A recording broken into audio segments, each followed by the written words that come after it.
Hello everyone and welcome back to your digital classroom. So, how is everyone doing today? I hope you all are fit and fine. Students, today we are going to discuss chapter 2 from your book First Flight, which is Nelson Mandela Long Walk to Freedom by Nelson Mandela. So, let us start with the chapter overview.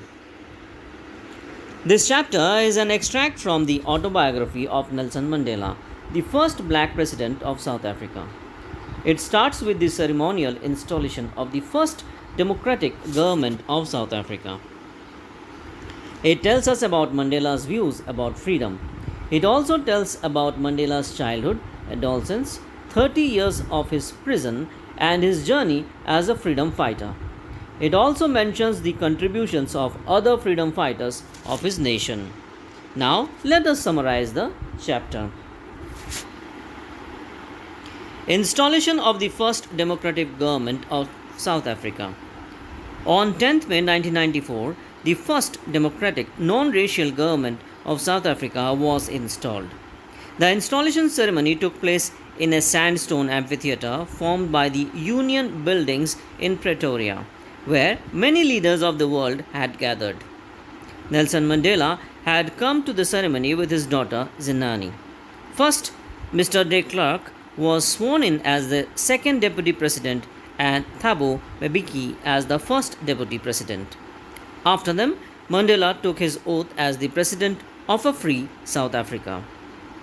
He pledged to obey and uphold the constitution and to devote himself to the well-being of the people. Mandela addresses the guests. After taking oath, Mandela addressed the guests. He promised to create a society of which all humanity would be proud. He thanked the international leaders for joining the ceremony that represented a common victory of justice, peace, and human dignity. He promised that he would work to remove all kinds of poverty, sufferings, oppression, and discrimination from the society. He also promised that the new society would bring hope, equality, and freedom for all. Display of military power by South Africa. When Mandela had taken oath, South African jets displayed the military power. It also showed the loyalty of military to democracy. The highest military generals saluted him. He recounted that they would have arrested him many years before. It was followed by the playing of the two national anthems. The whites sang Nkosi Sikelel, the old song, and the blacks sang Die Stem, the new song, which marked the end of the ceremony. Apartheid and South Africa. Nelson Mandela remembers about days gone by which will soon be part of history, where the whites had formed a system of racial dominance against the blacks. It was the basis of the harsh societies which is now overturned. He says that the policy of apartheid created a deep and lasting wound on his country and its people. Now, it is the system that recognizes the rights and freedom of all people. Mandela recalls the sacrifices of freedom fighters. On the auspicious day, Mandela regretted the loss of thousands of people and remembered their sacrifices for the freedom from discrimination. He thought of himself as the sum of all those African patriots who sacrificed their lives before him. He was pained that he couldn't thank them. From these freedom fighters, Mandela learned that courage is not lack of fear but victory over that fear. Mandela believed that the freedom fighters are the real wealth of the country. Man's natural goodness.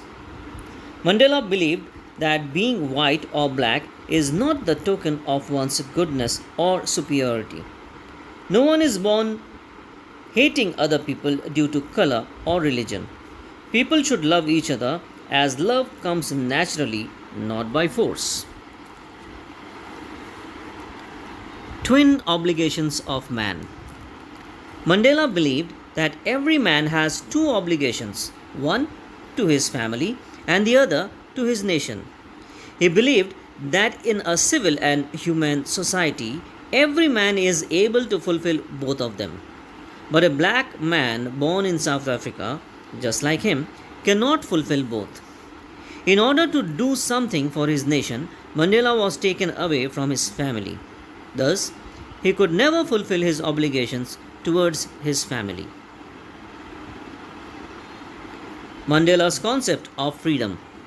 Mandela remembered that as a child, freedom for him meant being able to do what he wanted. As long as he obeyed his father and the rules of his tribe, he was free in every possible way. As a student, he wanted freedom just for himself. Then, as a young man in Johannesburg, he wanted freedom to achieve his dreams, start a family, earn for himself, etc. As he grew up, he started realizing that the freedom that he enjoyed as a child was just an illusion. Mandela joins African National Congress. Mandela realized that his complete community, including him, lacked freedom. Then he joined the African National Congress with a desire to gain freedom, respect, and dignity for his community. The desire for freedom for people as a whole changed his whole life. He transformed from a frightened young man to a bold person, which turned him from a law abiding person to become a criminal. He realized that freedom is indivisible. Mandela's realization. Mandela realized that he could not enjoy his freedom when his community was not free. He also realized that just like oppressed, the oppressor is also not free. The oppressed is a prisoner of hatred, prejudice, and narrow mindedness. Thus, both the oppressor and the oppressed alike are robbed of their humanity. Both of them must be liberated. So, students, that was the chapter Long Walk to Freedom by Nelson Mandela. I hope now you have understood the chapter well. So, until next time, happy learning. Take good care of yourselves. Bye bye.